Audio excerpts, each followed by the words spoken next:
Welcome to another Cine-cool review. I'm Connor McLeod, the Clan McLeod, and I cannot die. Right. And I am wishing that I weren't here. I've somehow been dragged down here by Mr. Moreno. Moreno. M.A. Moreno. Yes, whatever. Just on a pleasant holiday visiting some relatives here in the States, and why not jump down by Port City? Yeah. So here I am. And I convinced him to see the first two entries in one of my all-time favorite franchises, Highlander, which is set, at least partially in Scotland, which is not too far from where you are.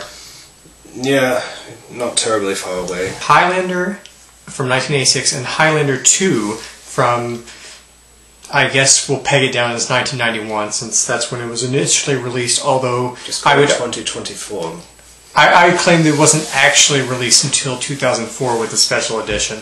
Both of these films are from director Russell Mulcahy, who was the pioneering music video director of the 1980s, did Video Killed the Radio Star, a lot of the Duran Duran videos. The original Highlander is obviously a cult hit. I'm sure you've heard of it. You know, the story of immortals battling to be the last, taking each other's head. Connor McLeod, played by Christophe Lambert, as he takes on the Kurgan, played by Clancy Brown.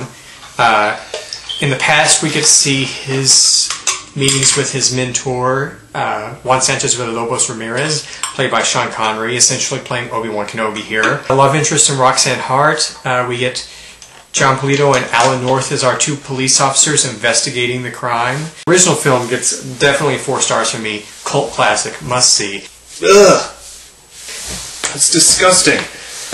I mean, have you ever seen anything that violent in your life? A Paul Verhoeven film. What can I say about it except it just all feels so sloppy. Abhorrently sloppy. Which is to say, it made me vomit. It feels cheap, for the most part, in the first one.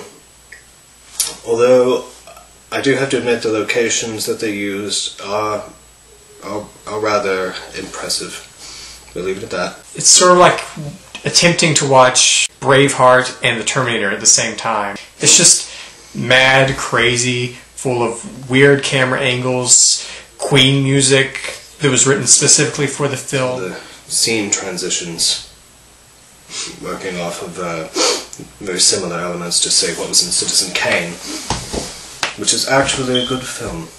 One of about 5 I think I've ever seen. It's understandable why it became a cult hit, although it's not understandable how it cranked out any sequels, much less the film that came afterward. Also directed by Mulcahy, and seeing one of the 3 original writers coming back, Peter Bellwood, like the first film, doesn't take itself too seriously. In fact, this one takes itself even less seriously. Quite a bit nice. The second one goes for an operatic style. In fact, it even opens with Wagner. The best part of either of them. Perhaps the only good part of either of them. Visuals in the second one, they do look quite nice. The dark grittiness of it is sort of how I felt the entire time. Which is to say, it made me vomit. While the first film was filmed in Scotland, New York City, and London, the second film was filmed exclusively in Argentina. The Argentinian economy was going through a big plummet.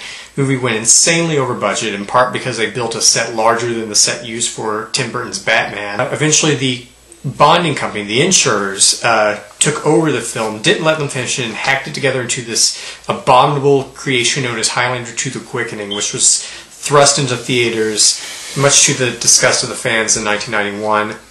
It had all sorts of crazy plots that the director did not approve of, but sort of had to concede to. So many plot holes. Why did he go to Earth? Do me a good favor, Ike Ward. Don't think. He walked out during the premiere, and then finally... I can't blame him. And then 3 years later, he got to start working on a director's cut while other people were working on Highlander 3. The Renegade cut was released in the mid-90s, and then finally in 2004, producers were able to tweak that director's cut into something as close as possible to the original intent, and that's known as the Special Edition. And so here's the basic rundown. The theatrical cut, The Quickening, 1 star. It gets 1 star from me.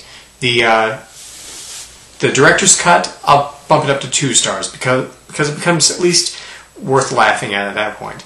But actually the enhancement of the effects and the correct color timing, the correct look of the shield, all brings it together and gives it that sort of, punk noirish feel that it was going for. And so I would actually venture to give Highlander 2, the special edition, 3 stars.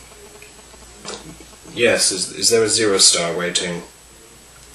The 1 star is sufficient. Yes, well, okay, I would like to give both of them 0. We have 4 stars, okay? They're just offensive.